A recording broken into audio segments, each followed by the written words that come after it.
As I said, a lot of new technology is being built, but it's very easy to be distracted by this technology. It's easy to forget what to focus on because of all the shiny visuals. Simultaneously, technology can open new doors or put in new constraints on our pedagogy. So let's think again, let's refocus. When we teach, what should we care about the most? Well, I have some practical experience as an instructor, but I'm not an expert in education. So I'll rely on an influential study by John Hattie.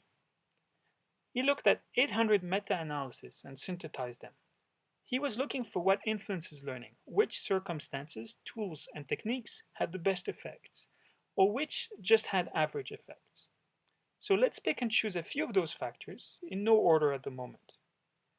The first is physical attributes, the class size. For instance, it's clear that this is relevant in a MOOC setting.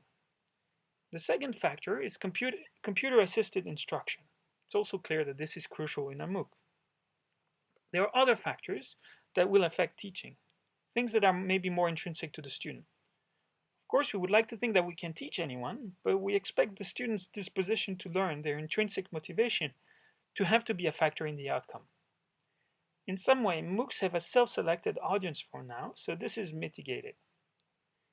There's also the factor of the student's prior cognitive ability. Think of something like their IQ, for instance. We have little control there. Fortunately, there are parts we can actively change. The instructional quality of the course, for instance. That is the student's perception of the quality of the instruction they get, according to Hattie's definition. What about individualization, the design of a learning program specific to the student? Or maybe mastery learning. This is when students are given tests on relatively easy material soon after instruction.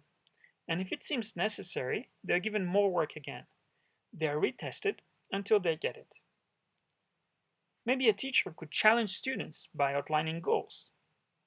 But there is also feedback, which in Hattie's mind includes positive reinforcement for what has been done well, information about what needs to improve, but also includes merely clarifying the goals as part of the feedback. There's also peer tutoring, where the students explain, check, and assess each other. How about a good old test? How about external factors, such as the presence of a television at home? Hattie identified 130 different such factors. I only picked a few here, but it's already a lot of influencers on the students' achievements. But Hattie ranked them, so we could make sense of the potential fog of that large number of influencers. So what do you think ranked the best? What ranked the worst? You can maybe guess that television is the worst. That seems kind of an obvious candidate. In fact, television slowed down a student's progress. Next up, and very controversially, was class size. This is still very much at the bottom. In fact, the data indicates inconclusively that small class sizes have a tiny positive effect on the student learning. The best way to make sense of this is probably to better understand Hattie's methodology. This result comes after accounting for all the other effects, if all else remains equal. So if a politician somewhere bases a decision on this study and blindly doubles the class size of all the classrooms in their country, presumably unfortunately by firing half of the teachers, well, the teachers that remain will suddenly be swamped with work and unable to do some of the other techniques that actually have a very positive effect. So this would be bad. Now on to the positive effects. When Hattie performed this study, he very well understood that most of those techniques had a positive effect. The point was to identify those that were most effective. So he set a bar at the average effect size. Obviously, we're interested in the top effects, those way above the bar. But we should proceed methodically. Below that bar, still with a positive effect but not so great, are computer-assisted instruction, individualization, and testing. Above that, and in a position that starts to be very useful, are challenging students with goal, peer tutoring, mastery learning, and slightly above all those three, the student's disposition to learn. But the three stellar effects are feedback, students' prior cognitive ability, and instructional quality. Each is at a level where you expect a 50% increase in the pace of learning.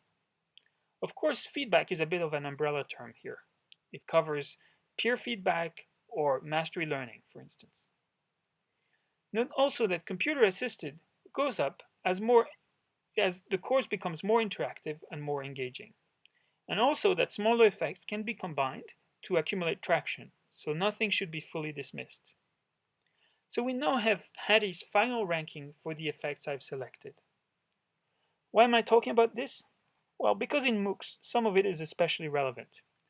Mastery learning has been trumpeted again and again for MOOCs. You can offer a quiz, sampling questions and answers until the student gets it.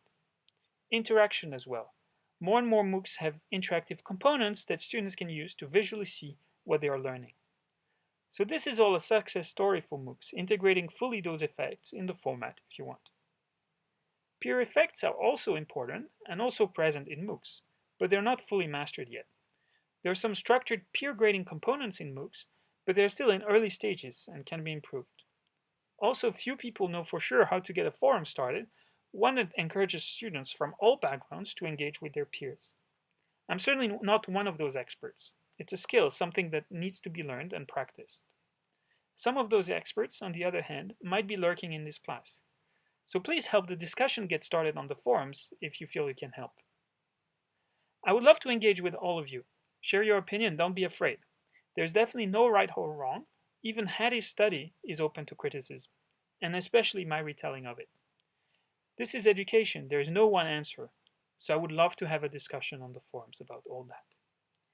The last effect I want to discuss, and that will be the next video, is the most important according to Hattie.